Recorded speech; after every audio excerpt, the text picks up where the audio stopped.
name is Francis Doe. I'm the manager of training for the Vail Ski and Snowboard School. I'm very excited to introduce or have our start for this summer of our trainings. We're calling these Master Talks. Um, the Master Talks are in memory of Ron the Master, actually, which is pretty cool. And if you've been with us for the past 4 years, the summer trainings have been a little bit more specific to certification. This season, we've taken a different approach. What we're looking to do is have a broader reach and also just more information throughout the summer so that it's specific to just information.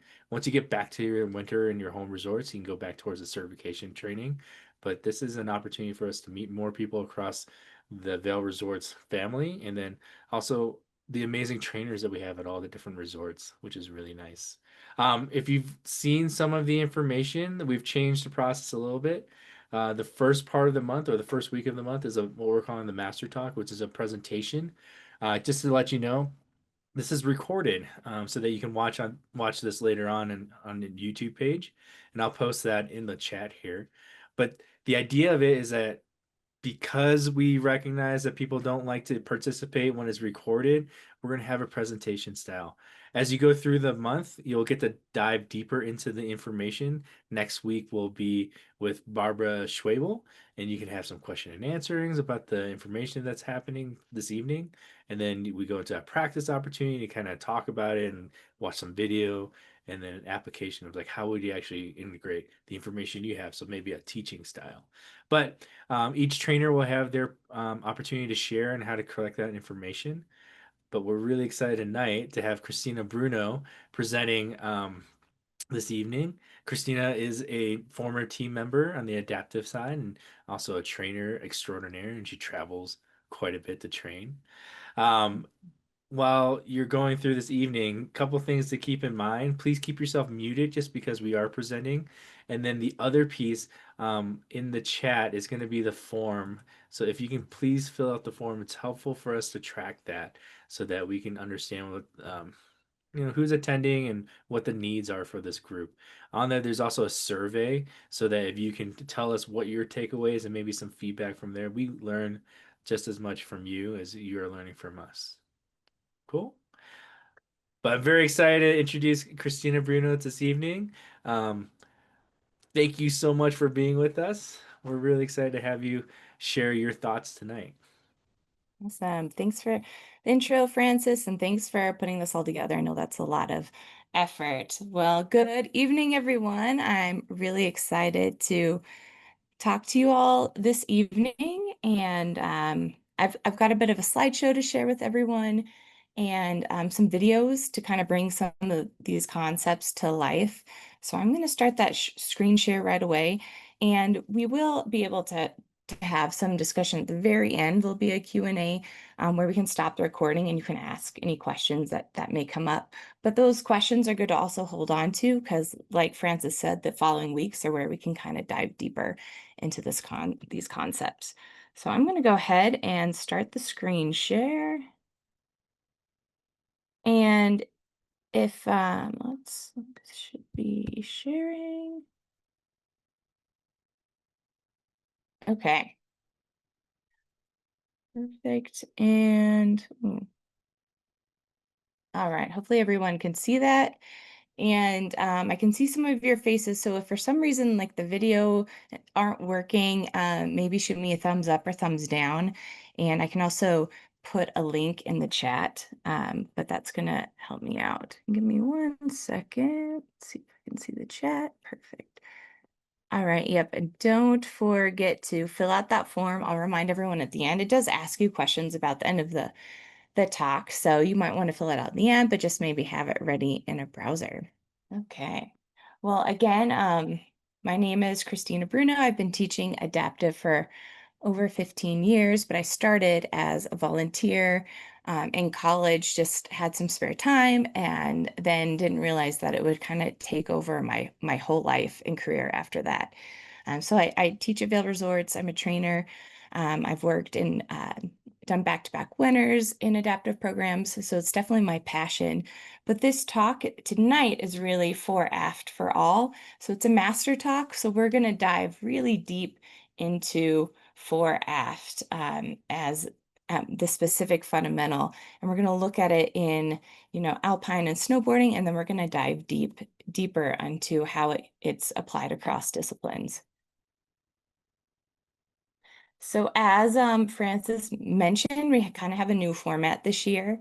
So this is the Master Talk Week 1. And so the theme of the month is fore aft pressure for all.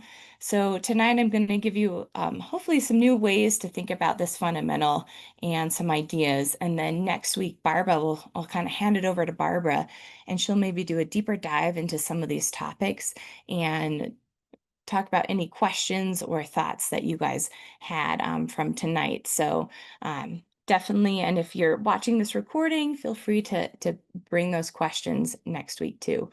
And then that goes into practice and application the following weeks, like Francis mentioned. And then a wild card is when we have like a fifth week and we have an outside speaker. So that's kind of the theme. I encourage you guys to watch the other disciplines talks as well. I've been tuning in, and it's really great to hear other people's perspectives. So kind of that's the format of these talks. And what I hope out of tonight is being able to describe the fore aft pressure fundamental, understand what body parts can be used to create fore aft pressure across the length of the skier board, recognize equivalencies across adaptive disciplines for the fore aft pressure fundamental, and begin to use this fundamental in movement analysis. So that's kind of what I hope we get out of this hour together.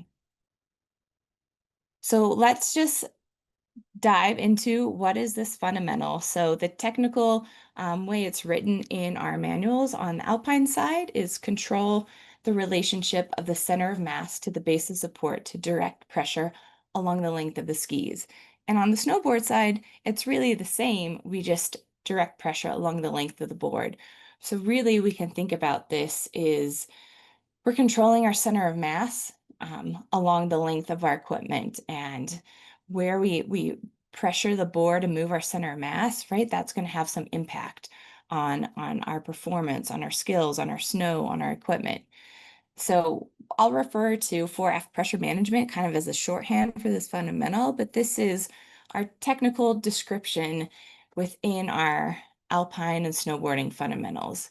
And in adaptive, right, we just take this and we get to the same outcome, but how we get there might look a little different based on our equipment or level of injury. But we really need to start at the technical foundation of this fundamental first before we can adapt it.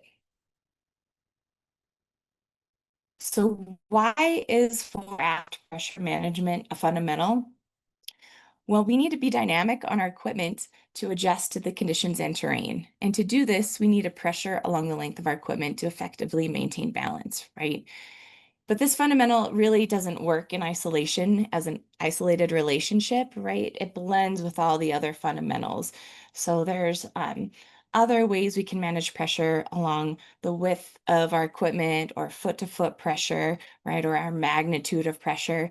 But we're really going to kind of look at this one fundamental as a deep dive, but understand like they all work as a blending, right? And some might be more highlighted than the other. They don't just occur in isolation, but we're really going to focus tonight on managing that pressure from the front of our skis to the back of their skis, or the front of our board, tail of our board, or different pieces of equipment. All right, so give me a thumbs up if this plays. This is just a basic description of this fundamental on the seaside that I thought was done really well. And let's see if I can copy this and put this link in the chat really quick, just in case it doesn't work. Okay.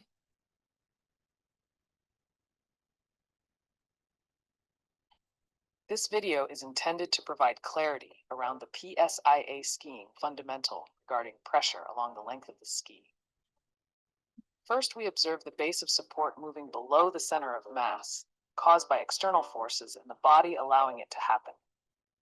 After we understand the relationship between the base of support and the center of mass, we can explore which joints and muscles are used to control that relationship by making them move together in spite of external forces being applied. Joints include ankles, knees, and hips. Muscles include abs, quads, glutes, and more. The next step in our exploration is to notice how pressure along the length of the ski affects the behavior of the ski. As one can see, in side slipping and falling leaf exercises, additional pressure tends to make that part of the ski skid more. We close out this video with some exaggerated movements to explore these feelings further and the corresponding ski behavior while making turns, gradually making our way back to our regular skiing. So hopefully that kind of brought that concept to life there of what that looks like when we're skiing, right? And that's, I thought, a good description that really showed the center of mass, right? Our core moving in conjunction with our lower body, right? Our ankles, knees, and our hip joints to pressure the front and the back of the skis. So that gave you a little visual to kind of get you in the head space. So let's see what that looks like on a snowboard.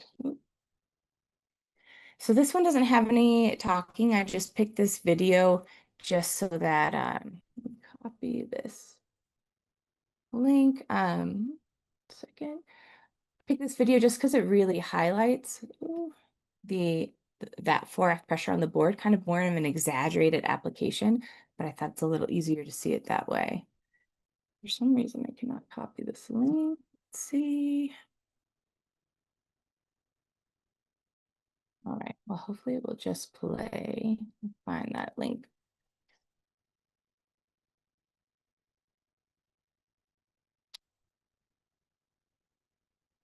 So the snowboarder's doing dolphin turns, which require a lot of fore-aft pressure management to create that pop. There's other fundamentals, right, going on, but he's really moving his center of mass over the rear of the board and then towards the center. And you can see the ankles and knee joints, one's more flexed than the other. It's a pretty exaggerated movement pattern. And this application would be to perform bumps with easier, right? With being more in balance, being able to absorb the bump through that really dynamic pressure management of moving so far forward and rear over the foot, front and back foot. And really, when you see both of these videos, what's highlighted is the skier and snowboarders, right? One ankle or knee joint's more flexed than the other because you're on a pitch, right? When we often practice this application and describe it to students and show them this concept, it's usually on flat terrain, which I'll touch more on later. But really, when we're doing this in motion on a pitch, right, those joints, they're not going to be equally flexed or extended. You're going to have some different amounts of flex angle or extension angle between those joints due to the pitch of the terrain and the application. So what body parts are used to create fore-aft pressure? This is kind of, we're starting at the top here with the ankles, knees, and hips. These I think of as like the more efficient movement patterns to use these joints to create that fore-aft pressure. So by starting with the lowest joints closest to our base of support, like the ankles and knees, that's going to be more effective, right, to manage that pressure. But it's not limited to just those. And as we saw in that video of the skier, they showed, they kind of highlighted each of those joints and how they moved under the center of mass. But there's also the quads, calves, and abdominals working in conjunction to maintain balance and create that stable upper body that allows the lower body to move beneath it. But there's other ways we can create this fore-aft pressure, right? You can use your upper body, your hips, spine, shoulders, head, and those might not be as effective if you have all the range of motion of your lower bodies, but it can still create pressure along the length of your equipment. And I think about it, if you're going to stand up and try this in your living room, you know, when you're flexed, you flex your ankle knee joints, right, in an athletic stance, and then shift your weight forward and backwards, your upper body is really stable. But if you were to kind of have a little more neutral stance, maybe your joint's a little more extended, and you're just tipping and kind of leaning over the front of your skier board front hips or shoulders, you can still pressure your equipment that way by kind of leveraging over your lower body. And it's going to pressure, but it might not be as effective, right? Because you are kind of changing that pivot point on the ski or the board, and you're kind of getting yourself out of, in snowboarding, we call it reference alignments, the stance that creates a more balanced position to adjust. So that's something to think about. But what's awesome about adaptive is we kind of use all the crayons in our box, right? We use our spine, our shoulders, and heads to create these same movements because we might not have access to those lower joints. So first, let's think about what is the most efficient movement patterns to use to create this 4F pressure. And it's going to start lower to our base of support, to our equipment with those ankle knee joints, but it's not limited to that. So let's think about the center of mass, right? So that's when I think about it, it's our core, it's where like most of our weight is concentrated. And there's a lot of differences between males, females, children, but also adaptive students, right? They might be missing legs, they might have different body proportions because of what's going on.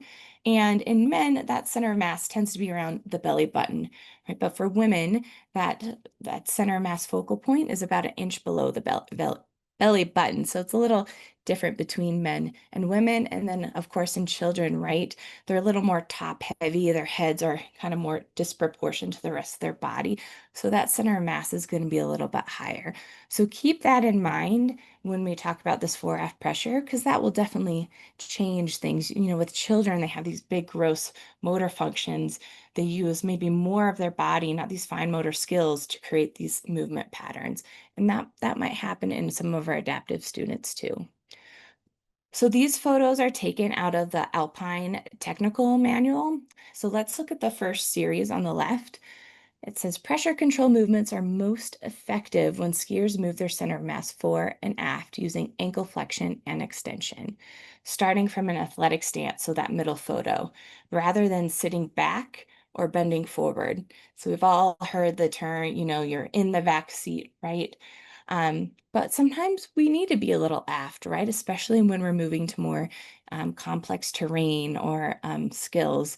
We tend to move fore and aft. We don't just like park it and sit in the back of our skis or solely kind of leverage off the front of our skis, but we want kind of this more neutral stance. And then this bottom series is really when we use 4F pressure along the length of the ski by controlling the center of mass and moving the base of support, maybe one or the other, or a combination of both, which is shown in this diagram, which I think is really good. And like more of a dynamic way we ski is probably that combination of both, or where we want to be. I think if we're just moving that center of mass, that's kind of more in the beginning stages of learning, right? When we're teaching someone. But when we learn how to effectively shift and move our base of support beneath the center of mass and control that center of mass above us, that's really when we're getting to in more complex movement patterns. So thinking again as kind of flexing into the front of the boot, we say that all the time, but also maybe feeling the back of the boot and kind of moving within that range. And how else can we access that pressure? Can it be through the knees, through the hips, lower spine, torso, shoulders, head?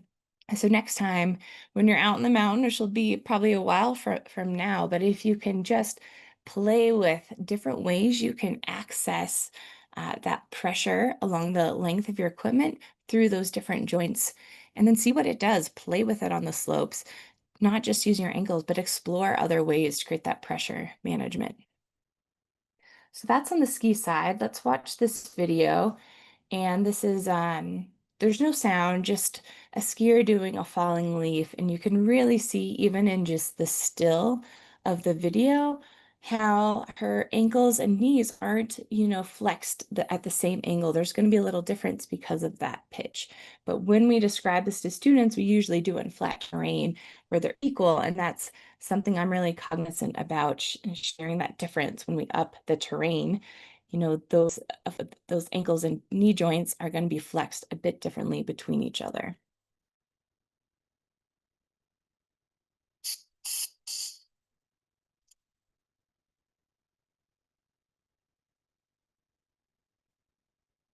So I love how stable her upper body is, her center of mass.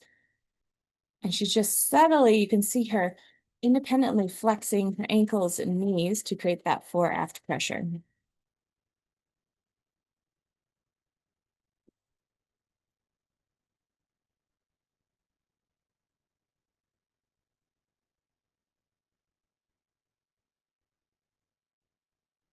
So let's look at this on the snowboard side. So what's different, right, on snowboard is the way we are orientated on our equipment is a bit different. So that will definitely change kind of that flexing of the joints to create this forward pressure. And I feel like on the snowboard side, it's a bit more dramatic from the front foot to the back foot than it is from foot to foot on the ski side, right? Because the angle of the pitch is probably a little bit greater than it might be on the ski side because our stance is a bit wider. So look at this first series. By moving his center of mass fore and aft, the rider adjusts pressure distribution along the longitudinal axis, which is really technical term for along the length of the snowboard. So the first photo, you can see his weight is aft over his rear foot towards the tail of the board. So his back leg is more flexed than the front leg. And if you were just to take this one snapshot of him right there, you know, that's something we see a lot in beginner riders or someone who's fearful, right? They're kind of aft in the back seat. But because we've got this series, we can see it's intentional and he's not just living in that area, right? He's coming back to neutral in the center photo. And now he's shifting his weight forward by flexing his front ankle and knee joint more, and his back foot is now more extended. But his upper body hasn't moved too much. It's stayed kind of centered on his board, his shoulders, and his head is looking downhill. So he's still in a pretty athletic stance there. If he were to be open, as we call it in snowboard, and rotated and aft, that's like a common habit we see in beginner riders. But because he's having his shoulders, hips, and knees aligned with the length of snowboard, he's still in a really good position to maintain balance and adjust to the terrain. Now these bottom photos, right? His front foot is more flexed because his weight is forward. Now he's coming back to neutral and then shifting back over his rear foot. So let's see a video kind of bring this to life. So this is in snowboarding, we have a lot of this 4F pressure. We use it a lot just in regular turns, but also for butters, for tricks to be more playful. So right here, just moving that base of support beneath the center of mass, pressuring more forward, aft on the board. And now he's adding some other fundamentals right here, different magnitude of pressure, different things going on, but kind of exaggerating that fore aft movement. Now he's adding some rotation. Now he's just taking that fore aft pressure with a little hop down the slope, keeping his kind of shoulders still in line with his board. Now he's adding rotation again. But because he's been able to kind of master this fore aft pressure management along his board, he's able to perform all these tricks for fun or to apply it maybe in steeps or bumps. So this is a bit of a longer video, but I thought it was really well done. And this idea of unlocking the ankles. And so, right, we want to start this 4F pressure low with our lowest joint to the snow. And it's really in that ankle movement. And sometimes, especially when I'm teaching beginner skiers, right, their boots don't fit very well. They have these stiff boots. There's not a lot of maybe flex or play, or maybe there's a lot of flex and play, but often like they just park their feet in their boot and they don't have much movement within that boot, but that joint is so important to access this fore aft pressure along with other fundamentals. But I think this video really brings to life the concept that we are fearful as instructors of being in the back seat, right? But when we become more dynamic skiers and riders, we don't live in just in the front of our boot, right? We're constantly moving to front of our boot, maybe to the back. And it's maybe, you know, a foot that we're moving just within our own boot, but it's that range to play with that can really open up the doors to more enjoying the terrain more, making more turns that are exciting, or having more steering involved, or being able to use the whole length of your ski. So this video is about 10 minutes long, but I hope everyone can view it well. Let's see if I can pop the link in the chat this time. Oop. It's my view that Sorry about the that. difference between good skiers and the best skiers. Restart that. I'll have to pop it in the chat afterwards. Up real quick here. A little more. So Scott, it's my view that the difference between good skiers and the best skiers is that ankle activity. Okay, good skiers, they're centered. Great skiers, they sing. They're stroking that ski. They're making their ski come alive. They've got range. It's not monotone. Their skis are singing. They've got a full expression and full range through that ankle. Okay, so I'm going to think of number one at the top of the turn, working through, stroking the ski, ending the turn at number 5. If you were to leverage way forward on your skis, and as far as you can go, let's call that number 1. Go ahead and do that. Just leverage way, way forward, your whole body. As far as you can. Okay. And now back out. Look at that. Your tails are coming off the snow now. And then if you were to leverage way back, let's call that a number 5. Okay. All the way back. And so we've got this idea of 1 way forward, 2, 3 right over your feet. Okay. And then, we'll call that a number 3. Okay. Now I'd like you to take that concept, Scott, stand right over your feet at number 3. And now with your ankles, I'd like you to get shin contact with your boots as far as you can and call that a number 1. No, that's leverage with your upper body. Yep, you're right. So I'm going to call number 1 that. I'm going to call number 1 that. I'm going to call number 5 that. 1, 5. 1, 5. See that? And then we've got everything in between. I'd like you to start the turn at number 1. I'd like you to end the turn at number 5. You know, you touched exactly on something I've been working on. Oh, I didn't even know this. I was watching myself on video this morning. It was like, Scott, there's one thing you would change. Is a little bit more moving along the length of my ski. Okay. So you're going to start the turn at 1, end at 5. And remember number 2, 3, 4, right? You're over the course, your arc. The difference between number 1 and 5 is maybe only about this much space. Yeah. Maybe the length of my foot at most, or a little less. It's 4 off, all within your boot. All Absolutely. within the boot, all within the ankle. Boot, all within that ankle. By the way, it comes back to the ski on the snow. If I move to number 1 up here at the beginning of the turn, 5 is the radius at the beginning of the turn. If I move to number 5, by the end, 5 here, 1 here, they time the turn radius at the end of the turn. And actually allows me to continue to ski the skis out away from me at the end.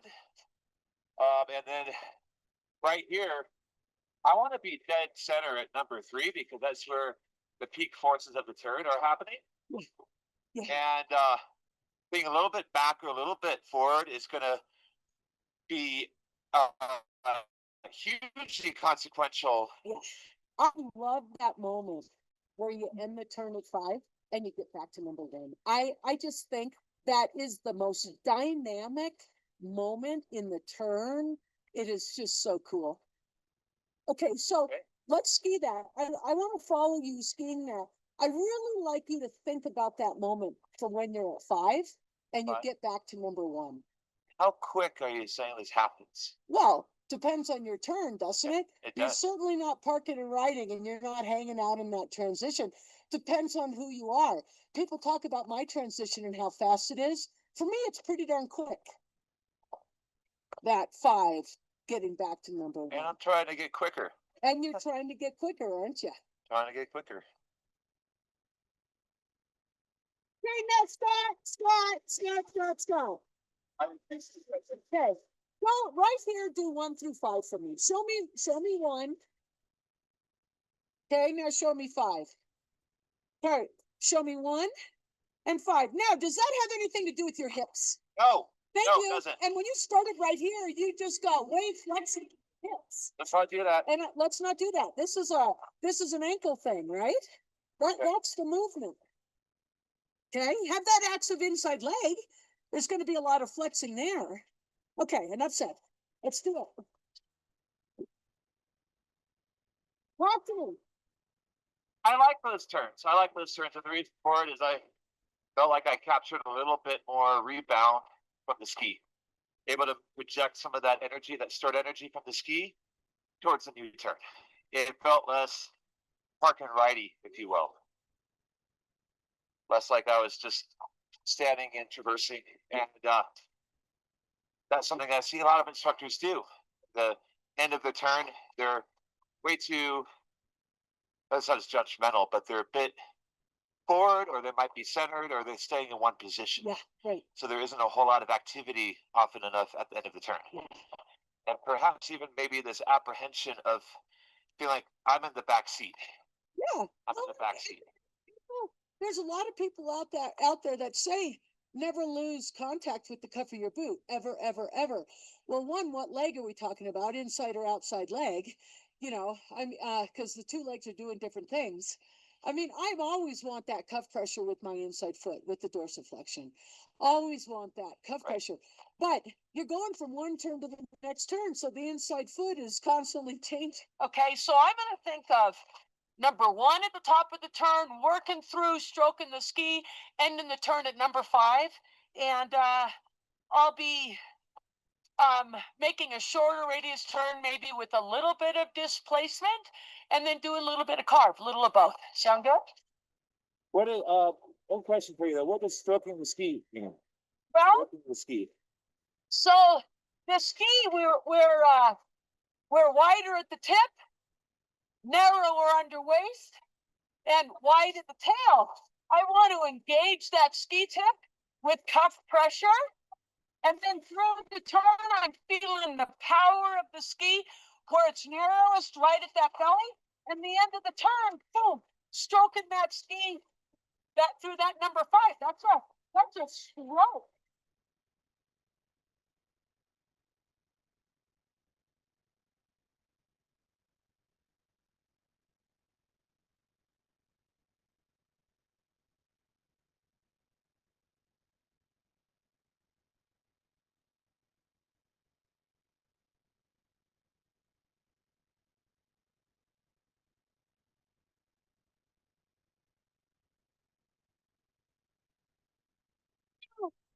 The interesting thing is experiencing that fore aft while just tipping and carving.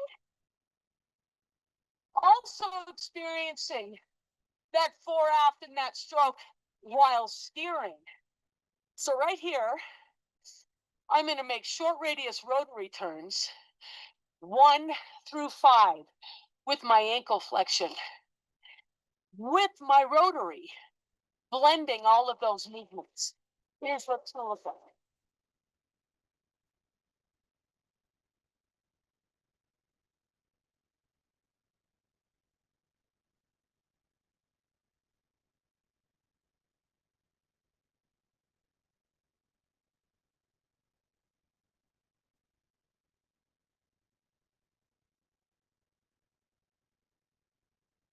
That looked like fun. It looked like you were having a lot of fun.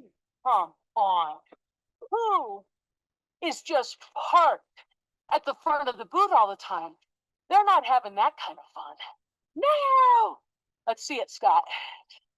Make the I'm going to stop that video right there, but hopefully that kind of brought that concept to life. If you don't know who Deb Armstrong is, she's former Olympic skier, but an instructor, and she is just a very fun person to ski with, as you can see there. But I really liked how she brought to life the ankle and how important that is. Really focus on the ankle and that range and how we can apply that range throughout the whole turn to get the most out of our ski, and to combine that with other fundamentals. Wow, then we're really going somewhere, right? And we can do the same thing with adaptive equipment. Same on the snowboard side, it's a little different. We think about this front knee steering in conjunction with this fore aft pressure, but I thought that was just a great video that really brings to life the range we want to live in, right? When we think about that fore aft pressure. So hopefully you guys enjoyed that. All right, so now we've seen like a lot of videos, and I dove deep in kind of how this applies to, skiers and snowboarders. But let's take this fundamental and look at it across different disciplines within adaptive, right? And the outcome we want the same, but how we get there might look a little different than that ideal world that we try to live in as, stand-up skiers and riders. So this is taken from I don't know if you guys can see this, the fundamentals, mechanics of alpine skiing across different adaptive disciplines. This is a great publication. If you haven't seen it, it's available as a hard copy on the SnowPro site, but you can also download a free version of it on Move United, which is a big adaptive uh, nonprofit that has a lot of publications that we work closely with for different adaptive events within PSIS-AASI. So this is available digitally for free, and it's a great tool to kind of look about how these fundamentals, right, apply across different disciplines. So this is just taking the one we're focusing on. This first slide is in the beginner novice zone. So think about, oops, think about, your beginner skier forward. Oh, could you please say where to find this again? I'll type that in the chat at the very end. Thanks for reminding me. But it's on the Move United site. I have a link to at the end of the slides, but so think about the novice zone. We look at this slide right here. So we might be sharing these concepts, right, in flatter terrain. So this is going to change the application once we jump to more advanced terrain. So if we're looking at the relationship of the center mass to the base of support to direct pressure along the length of the skis, this is kind of in that beginning stages. So it's very similar across, but I'm going to go through each of these. Two-track skier uses flexion extension to move the center mass fore and aft, right? And we're assuming this is going to be the ankles, knee joints, and maybe a little hip. Flexes and extends the joints evenly to keep the body weight centered and balanced over the balls of the feet. Keeps arms slightly raised with the elbows in front of the body and the hands slightly farther apart than the elbows. The shoulders, hands, and hips are level. So this is kind of your stand-up skier. So when we move to three-tracker, what changes? So keeping the hips and upper body centered over the boot, uses ankle flexion and extension to move pressure along the base of the ski. Nothing doesn't change there. Same for as we move down that paragraph. But what changes kind of in the end is, right, we have outriggers now in addition to our athletic stance. The shoulders, hands, and hips are level. Outriggers have equal constant light pressure. So pretty similar as we move from two-track to three-track. Now, as we go to four-tracking, it kind of changes a little bit. And depending on this person's abilities and their level of injury or what they have going on, this could be very different. And so we're going to first think about a four tracker who has the ability to hold a wedge. So they have the ability to rotate their femurs right in their hip socket to create that wedge. Not everyone can do that easily. Even, regular people that don't, maybe an injury, they might be born in a way that they're more duck-footed, and rotating their femurs to make that wedge is going to be a little challenging. So keep that in mind. This maybe isn't, an adaptive thing. This can be applied to a lot of different people. So for this person, we're going to focus on the lowest usable joints to flex and extend to move pressure along the base of the skis. And you're going to hear me repeat this a bunch and at the end of throughout the rest of this presentation, because in my mind, this is a core fundamental of adaptive as we focus on the lowest, most functioning joints closest to the base of the support, our equipment and the snow, right? So this is now what's changing is what's usable for this person. Maybe it's more the hips and the torso and less ankles and knees. Then as we move down that paragraph, right, the flexes and extends the joints evenly to keep weight centered between the skis and over the balls of the feet. The center mass may move slightly to the inside as the pitch increases. Their upper body, keeping their arms slightly raised with the elbows in front of the body and the hands slightly farther from the elbows. Shoulders, hands, and hips are level. Outriggers have equal, constant, and light pressure. That's ideal, but that may not be what is actually available to that student. So that's someone who's able to hold a wedge. Now think about that someone who doesn't have that femur rotation in their hip socket that available to them, so they can't hold a wedge. So what's going to be a little bit different is controlled movements of the legs and torso, fore and aft, direct pressure along the base of the skis. So now we're using kind of more of those gross motor functions to create that same outcome. So it's maybe more the whole torso and spine to create that pressure along the length of ski instead of more that lower body moving beneath the center of mass. Now we're kind of using the whole upper body to create that same outcome. And as possible, flexes and extends the joints evenly to keep weight centered between the skis and over the balls of the feet. They may move the center mass very slightly to the inside as the pitch of the slope increases. So inside of that turn as that pitch increases. Again, similar to someone who can hold a wedge, slight outrigger pressure, light pressure that's equal and constant. Right, so again, we're changing, right, to what available body parts or joints this person has access to create that pressure. And now we're looking at a mono skier who doesn't have access to their lower body. And this could also be a bi-skier too, right?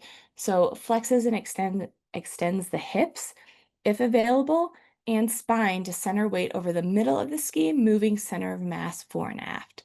So depending on that level of injury, they're going to be moving, the hips, lower spine, shoulder, or head. And it's kind of tricky when you watch, a mono skier that you don't know. You don't know their level of injury. You can make some assumptions, but you might not know exactly what they have access to. So sometimes that's a bit tricky, right? When we're thinking about how they can pressure the ski.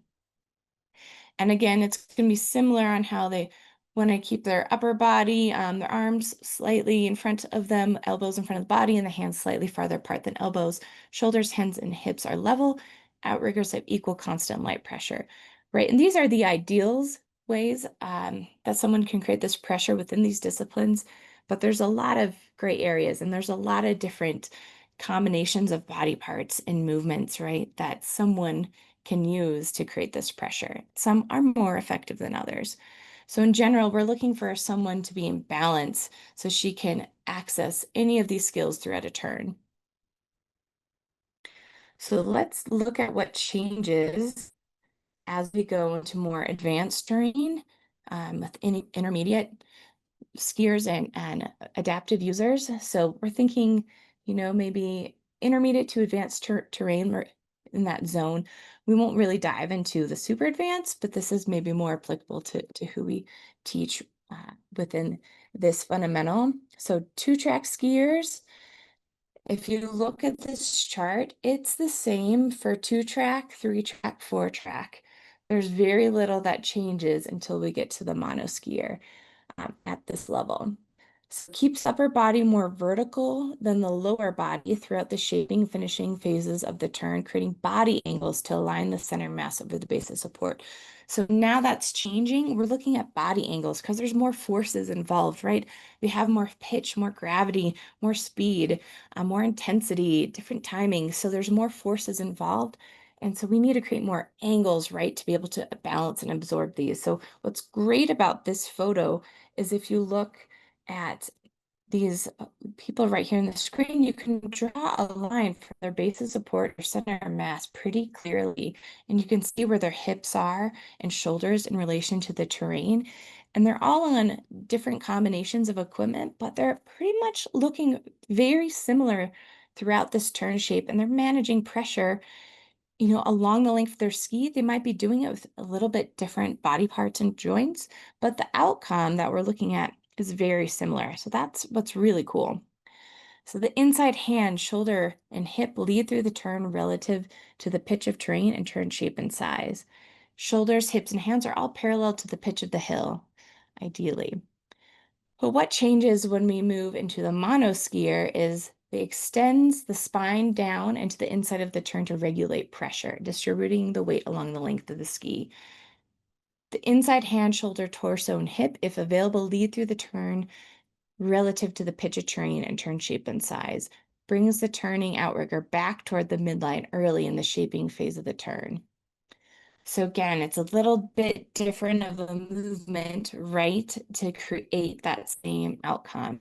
And if you're sitting in a chair right now, you can kind of play with this concept of thinking of yourself as a mono skier holding outriggers and getting four on your skis, or forward on the ski, or maybe leaning with our hips or our torso. But then you really need to kind of tighten your core, whatever you have, to kind of drive into the inside, that hip to drive and steer. So you can play with this in your chair, just thinking of how it's similar but different to create that same upper body like you would when you're making a regular ski turn. But think about that as you're sitting in a chair right now. Awesome. So hopefully that kind of brings that to life. But some other considerations for adaptive students is, like I've touched on, the level of injury will change what can flex and extend to create fore aft pressure management. So our job as instructors is to really do a thorough assessment to see what our students' strengths and abilities are and what the range of motion is, so that we can figure out how they can manage that pressure and access the fundamentals the same way, right? So the outcome is going to be the same. How we get there might be different, and through a variety of body parts and joints. And equipment is really a big part of this too. It can help or hinder these movements. So a fitting piece of equipment, right, can really allow us to access all of our range of motion. But if we're overstrapping, like strapping above the level of injury, that's going to hinder someone's ability to manage pressure. But think also, if something's too rigid and they might have more ability than that ski is allowing, that can also hinder things. But there's also a piece of thinking about some of these transitional pieces of equipment.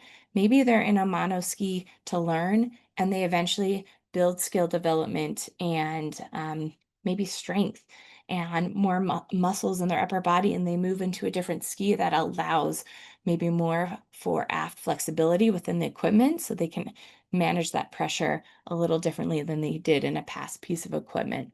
So that's definitely something to consider. And again, this fundamental in adaptive is thinking about the lowest, most functioning joints, body parts closest to the snow. If they are an amputee and they don't have any joint, we're going to focus on the next possible joint up, the hip joint. So kind of using that as a rule of thumb when you're trying to create more fore aft pressure.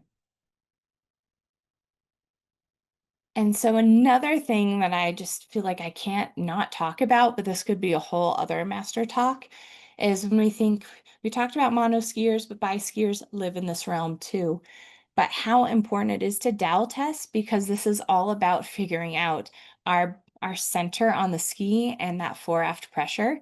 So if you don't know what a dowel test is, we use it to make sure the student is balanced on the ski, because everyone's bodies are a little differently, and some skis allow you, like this Dominique here in the photo, to adjust the frame along the length of the ski based on your student's body, right? You might have a double amputee in a piece of sit-down equipment, or someone whose legs are really atrophied, or their torso is really big, and that's all going to change their center of mass, and you want them to be pretty balanced on the ski, so it's very little effort for them to pressure the front or tail of their skis.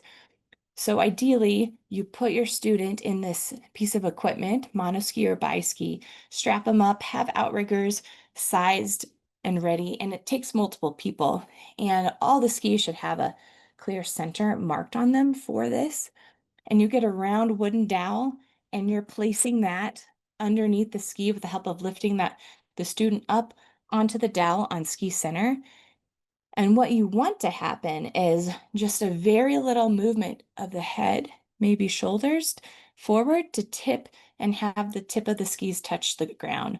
And then similarly, a very gentle back motion with the head or shoulders to tip the ski back to the tails.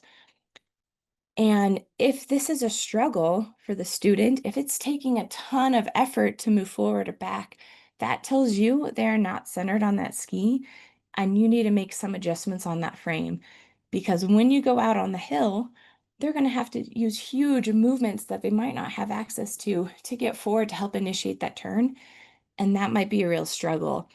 And, we talk about the Dow test a lot, but maybe not everyone does it. But when we are talking about this fundamental, it's super important to allow our students access to all their abilities within 4F pressure management. So again, this could be like a whole separate talk, but that's really important when we think about our adaptive users. So how, kind of another tangent, how does slope angle change 4F pressure? And I think I've seen some things in the chat about, getting way more forward on the front knee on snowboards. But, when we have those beginner students, they're pretty tentative. It might feel like a gentle grade to us, but to them, it feels really steep. And they might be hanging out in the back seat. But we really try to get them comfortable moving across their board to make those turns so much easier, right? So much more control when we can be starting to pressure through the initiation phase towards the front of our equipment. But when we're on steeper slopes, the intensity of our forward pressure increases to keep our center mass aligned over our base of support. So if you wanted to do a kind of more dramatic exercise here in your room, is put one leg up on your chair and one on the ground, and that difference in height between your ankle knee joints, you're going to have to move your center of mass far over to keep it directing down the hill. It's going to be a pretty big movement, especially when we think about getting into the steeps. And oftentimes we're not getting as forward enough and then moving back. We're not having as much dynamic movement along the length of our equipment as we need. And I see this a lot when people are fearful, right? We see this in the steeps for the first time, beginner students, and definitely in mono skiers too. This kind of starts blending into other fundamentals, but I see people or mono skiers kind of getting stuck in this fore-aft plane and not being able to pressure their downhill hip to flatten the ski. So they're still moving their center of mass, right? Countering a little to move it down the slope to get into the next turn. Sometimes they get really stiff in this 4F plane, almost robotic, where we also need to think a little bit of some counter rotation, just like we would in our normal skiing. We need that in the mono skiing too to help start that next turn and pressuring that downhill edge. So again, all these fundamentals do not work in isolation, but that's kind of where, as this progresses, where you would really think about blending those movements. So some final thoughts as we wrap up. So again, our focus for the night and for this whole month is 4F for all, so controlling the relationship of the center mass to the base of support to direct pressure along the length of the equipment. Most efficient movements to create 4F pressure start with the lower body, ankles, knees, and hips. But if the lower body cannot be accessed for 4F movement, use the next available joints and body parts. And equipment fit can affect 4F pressure management, both positively or negatively. Positive fit is important. So hopefully you can start training your eye and seeing where some of these relationships, right, in your movement analysis, you can start to see if someone's really stiff and not moving along the length of their ski or equipment, how that's affecting their turn shape and their balance. Those are kind of my closing thoughts, but some of the resources I talked about, some of this came from the Alpine Technical Manual, the Snowboard Technical Manual, the Matrix were some of those videos, and the Fundamental Mechanics of Alpine Skiing Across Adaptive Disciplines. You can find that in the free resources on the Move United website. I think it's moveunited.org, but I can double check on that. And You can also find it on the Snow Pros if you want a physical hard copy under the educational resources. And then there's also the Adaptive Alpine Manual. There's a new Adaptive Snowboard technical manual out there. And then the PSIS-AASI YouTube channel has a lot of great videos too if you want to start training your eye, especially as you dive more into movement analysis. And then I love Deb Armstrong's YouTube channel, which is where I took that longer video from. She has a lot of great tips and dives deep into some of these different fundamentals. So next week, you guys are going to kind of build on this concept and bring your thoughts and questions to the session. We're going to review concepts and take deeper dives into topics. And one area this you could dive into that I thought could be a whole separate talk. But one thing that came to mind after making this presentation is in adaptive, we have a lot of different things going on, right? Our lessons have a lot more complexities.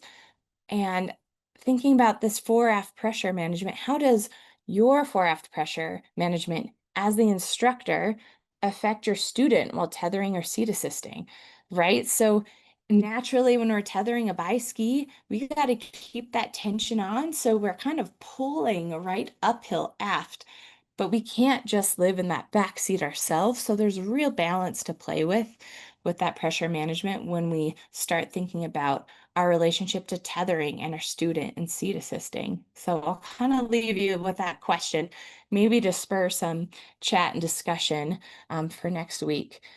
Please fill out that form. It should be farther up in the chat. I'll try to post it again, but please fill out that form.